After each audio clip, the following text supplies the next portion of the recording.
Hello दोस्तों, Saudi Arabia से इस वक्त की एक बहुत ज़रूरी खबर सामने आ रही है। जैसे कि आप सभी लोगों को पता है कि सऊदी सरकार ने केवल 4 वैक्सीन का ही अप्रूवल दिया हुआ था, लेकिन अब यहां पर सऊदी सरकार की तरफ से ये जानकारी दी गई है कि उसने यहां पर 5वीं वैक्सीन का भी अप्रूवल दे दिया है।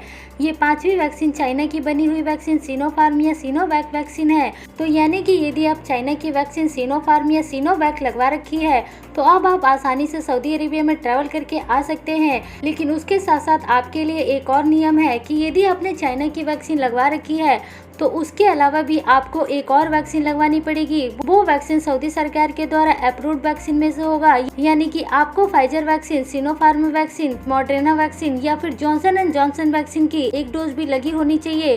तो ही आप सऊदी अरेबिया में ट्रैवल करके आएंगे तो फिर आपका यहाँ पर आने के बाद क्वारंटीन नहीं किया जाएगा। मतलब ये है कि यदि आपने चाइना की दोनों वैक्सीन लगवा ली है तो इसके अलावा भी आपको एक बूस्टर वैक्सीन, यानी कि सऊदी सरकार के द्वारा अप्रूव्ड 4 वैक्सीन में से कोई भी एक वैक्सीन की डोज भी लगवानी पड़ेगी। उसके बाद ही आप सऊदी अरेबिया में बिना क्वारंटीन के आ पाएंगे। ऐसा इसलिए कहा गया है क्योंकि सऊदी सरकार और दुनिया के बाकी देशों का ये मानना है कि चाइना की बनी हुई वैक्सीन इतनी सक्सेसफुल वैक्सीन नहीं है।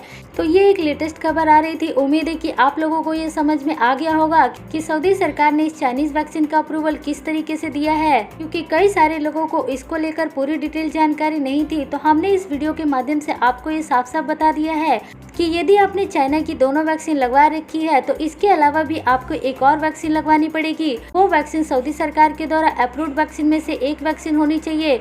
उसके बाद ही आप सऊदी अरेबिया में आसानी से ट्रैवल करके आ सकते हैं। सऊदी सरकार ने जिस तरीके से इस वैक्सीन का अप्रूवल दिया है उसको देखते हुए ये कहा जा सकता है कि सऊदी सरकार आने वाले कुछ समय में बहुत ही जल्दी उन सभी देशों से फ्लाइटें खोलने की अनाउंसमेंट कर सकती है जिन देशों के ऊपर सऊदी सरकार ने बैन लगाया है।